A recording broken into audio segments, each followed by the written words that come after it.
I haven't made a video in a while, so I thought here I'd make one. I just had to put a battery in the camera. I've used it so little, it just goes dead sitting. But anyway, I picked up a few things. I went to an estate sale today. I almost bought two 1950 Fords. I kind of like the shoebox Ford. I wouldn't mind having a 49, 50, or 51. 51's my favorite year. I just like the grille and the chrome trim on the side. But these were two 1950 Fords.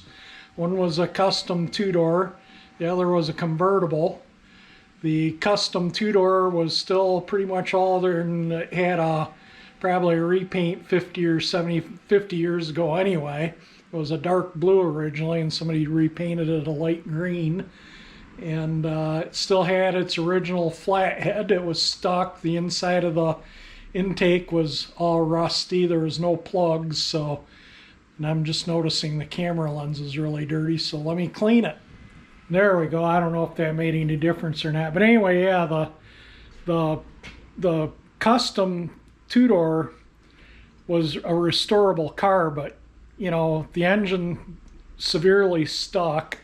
It would have to probably be either replaced or completely overhauled. And I could have got the two cars and all the parts for $3,000, but where do I put it? You know, I can't leave an unregistered car out in the driveway. The city will have a meltdown, and I'm not putting this outside. That I'd put outside, but not this, and I'm not putting these outside. So, you know, I was thinking the convertible was super cool. It had a 302 in it, and the chassis was completely restored with the 302. And, you know, so putting that car back would be a custom, but it was like a Scott at Cold War Motors kind of car. The whole bottom third of the body was gone. There was no floors on the 54 convertible. Basically from the top of the wheel arch down was gone. They just cut the rusted sheet metal out. There was no floor pans, no rocker panels.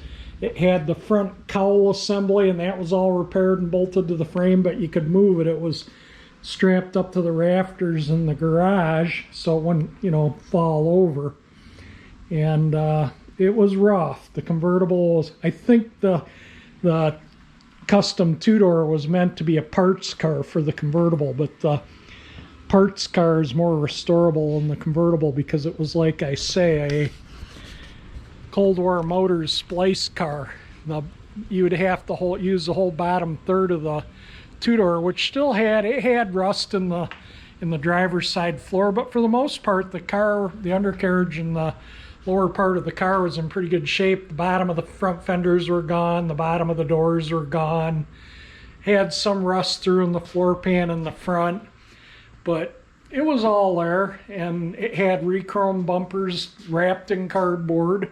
I don't know, there was maybe 3 sets of bumpers all total for both cars, and one set was completely re-chromed, and it's probably worth every penny of the $3,000 if you want a 1950 Ford to keep. So I'm looking at, when I buy project cars, I look at what am I going to be able to make on this car. So you can buy a running, driving 51 Ford in really decent condition, maybe not 1,000-point show quality, but a really nice driver for $8,000 to $10,000. So this car, the two-door coupe, was rough enough to where I would need to put $15,000 to $20,000 in it. The convertible, yeah, I don't know, that car, you'd almost have to find another car. I wouldn't part out that custom two-door because it was worth restoring. It was a really, you know, nice car to restore, but like I say, you'd have to, this is the car I want. I'm going to keep it until I'm gone, because you're not going to make money on it. You're going to lose money on there. If I bought it and restored it, I'd be in the hole probably $10,000, and I'm not buying a car to lose money on. It's just not happening. So, you know, I mean, I could probably buy them both and all the parts and part them out, but they're not something you want to part out. The two-door, custom two-door, like I say, is a totally restorable car. It'd be beautiful when it's done. The convertible, like I say, it's just the bottom third of the car is gone. It's not, it doesn't exist. It's all cut away, and the sheet metal that's left is all solid.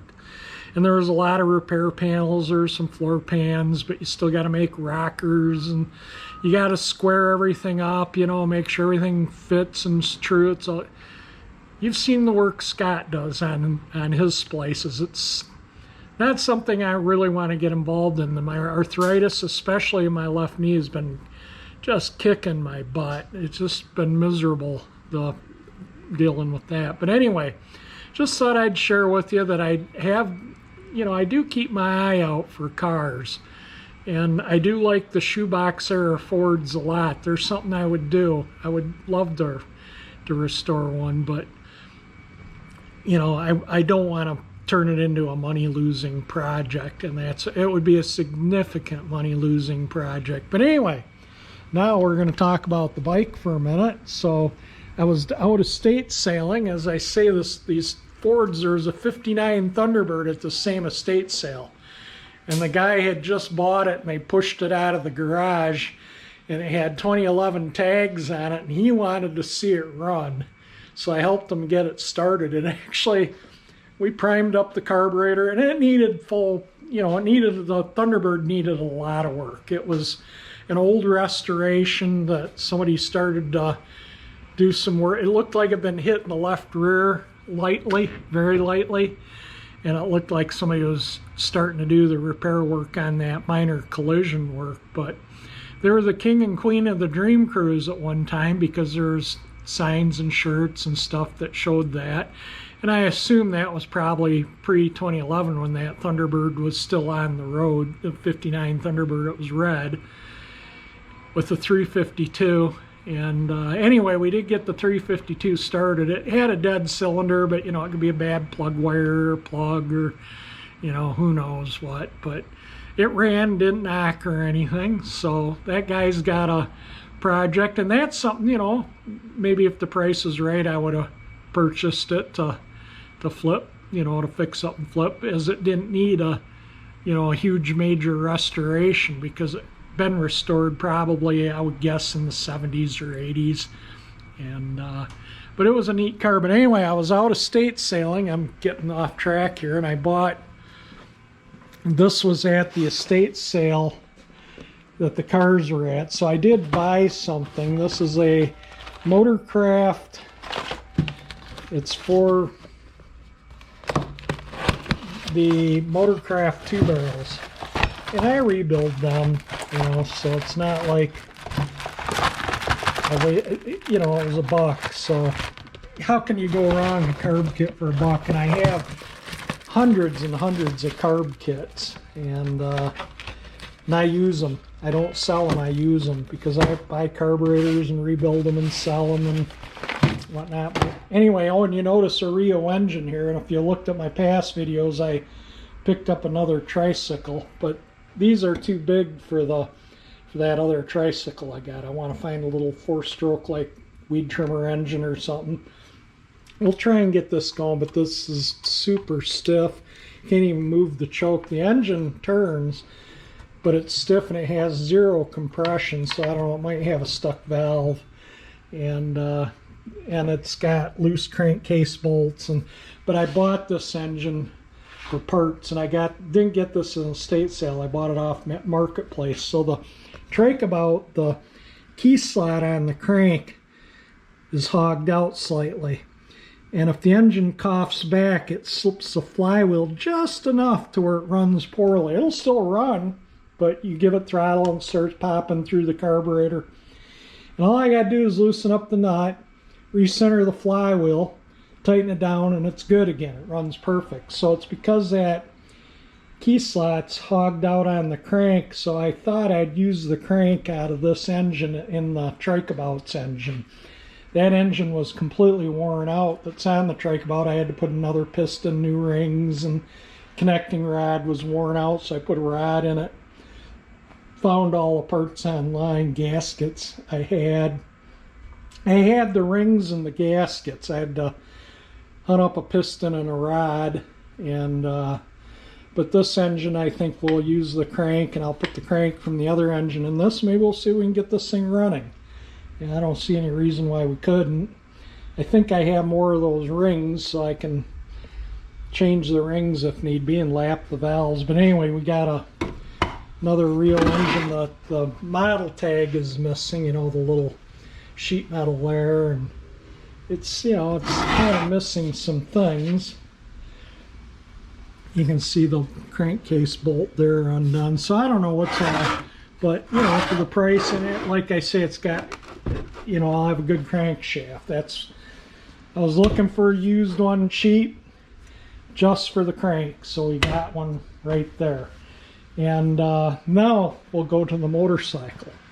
So yeah, I've been riding this thing, and speaking of estate sales, so I put 971 miles on this bike since I bought it in an estate sale about a year ago. I think it was about this time last year. I think it was the 28th of September when I purchased this bike of last year.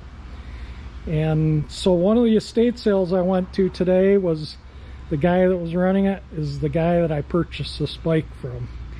And so I was talking to him, and he explained to me today that that was one of his best friends that he did that estate sale for. He passed away, and this was his bike, and that green one too, which he said he eventually did sell. But he couldn't get over how nice this bike looked. He took a bunch of pictures to show his family members. Apparently he really loved this bike, and I do too. It's so much fun to ride. I don't know if I put more miles on it than that this year or what. So I've been driving this. I had this out last night, took it out to dinner, and I'm going to take it out Sunday morning to a breakfast thing. But yeah, this has just been a blast. So he was really interested in seeing it when I was at the estate sale, so I told him I'll ride it over. So I rode it over to the estate sale just so he could check it out, and he took pictures to show his family, you know, his friends' family members that, you know, I mean, somebody that's had a bike that long, you know. So anyway, there we go. That's about the motorcycle. All right, let me show you some other things I got here. That was up north at the Cottage, so I brought it home, and it's a two-sided sign. You can see where it was welded to a pole at one time, and it's got square bolt holes in all four corners. But anyway, I thought that was kind of neat, so it was up in the upstairs of the garage, so I grabbed that.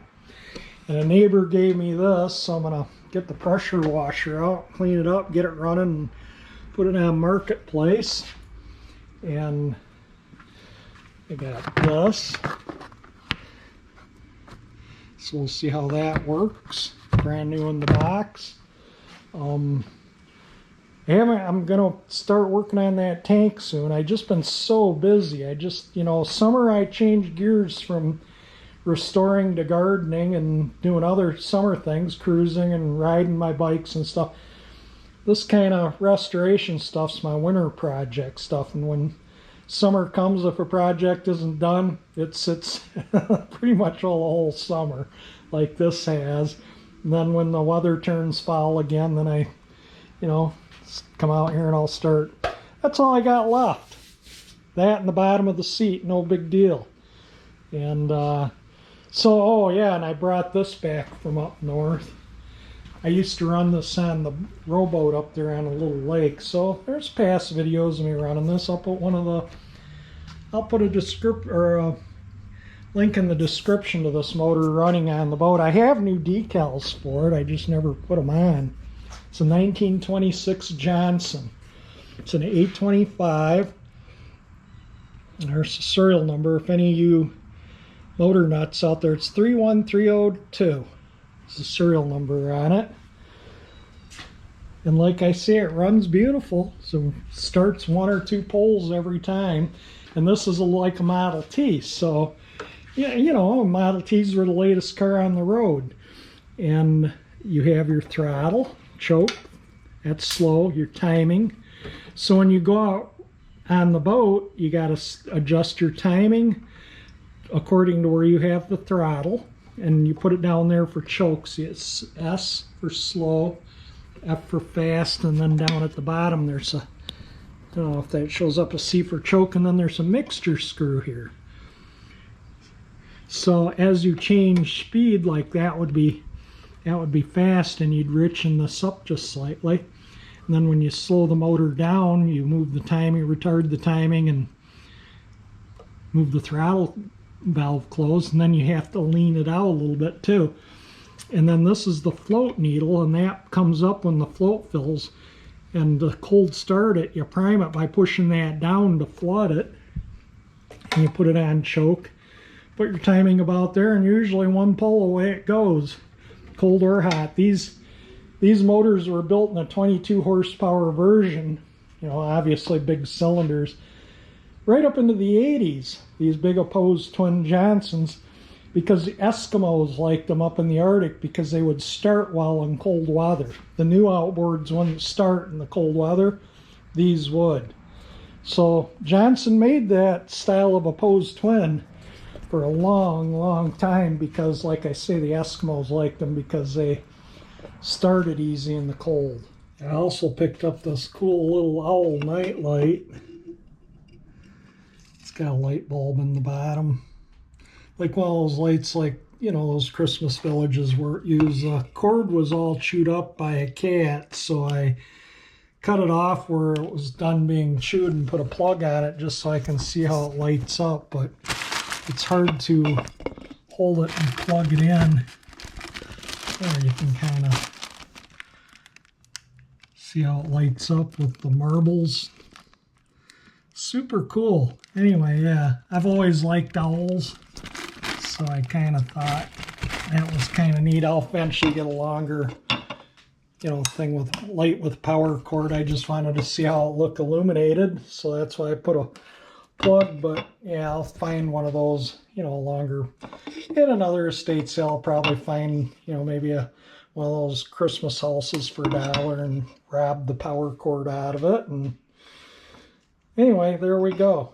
Thought I'd show that too. It doesn't really have any names or anything on it. It's probably just, you know, something inexpensive somewhere, but I like it, so that's why I got it. Note the trip meter did turn, so I put 1,000 miles on the bike now. It's been a blast putting those 1,000 miles on it. Well, I think that's the end of the video here. I did the photos that I put of the cars that were at the estate sale were off the estate sale website. I didn't take any photos while I was there, so that's all you're gonna see. I don't like videoing or photographing at other people's, you know, estates. You know, they're deceased, and you can look at, I go to estatesales.net. That's where I find all the estate sales and go check stuff out. And there's often cars in estate sales, and often in the Detroit area, classic cars. It's not uncommon. Sometimes you can get a good deal. Sometimes I don't know what the Thunderbird sold for. I think from just overhearing people talk, I think he paid about $5,000 for it. And like I say, we did get it running. The guy that bought it, and he was trying to get it started, and I gave him a hand working the throttle and priming the carb while I was cranking on it, and it did start. So, but like I say, it had one dead cylinder, which is, you know, no big deal. I don't think it was anything mechanical. There was no valve train noise, no knocking, nothing. I think it was probably a plug wire, a plug or something, you know, something that hadn't been run since, you know, 2011. What is that? You know, 14 years. So, you know, and it had a Holly 4-barrel. It could have just had a goo in the carburetor too, I'm sure, on top of dirty points and who knows what else. I mean, he pushed it out of the garage, put a battery in it, and was trying to feed it fuel and crank it, see if it would start. He could get it to pop once or twice, but it needed some throttle. So I'll give you a hand. So we did get it to run, and that was kind of neat. So I enjoyed the sale. But anyway, that's it for this video. I'm going to end it here. If you liked it, that thumbs up icon helps, so hit it. If you like my channel, at 348 engine icon that powers my Bel Air there will help you subscribe. And thank you for watching my video. Oh, and the guy that his name was Dan, the past owner of this bike. He's like, oh, look at Dan's old bike. The gal there, I think, is his wife or partner that does the estate sales with him. They both had to step away for a minute to come and check it out. They couldn't believe it, how nice it looks compared to when I purchased it. It was rough. I don't think the video or the photos really just truly showed how rough this bike looked when I bought it. It looks so nice now. Yeah, I think once I get some chrome work done on it, that'll finish it off. Anyway, thank you for watching.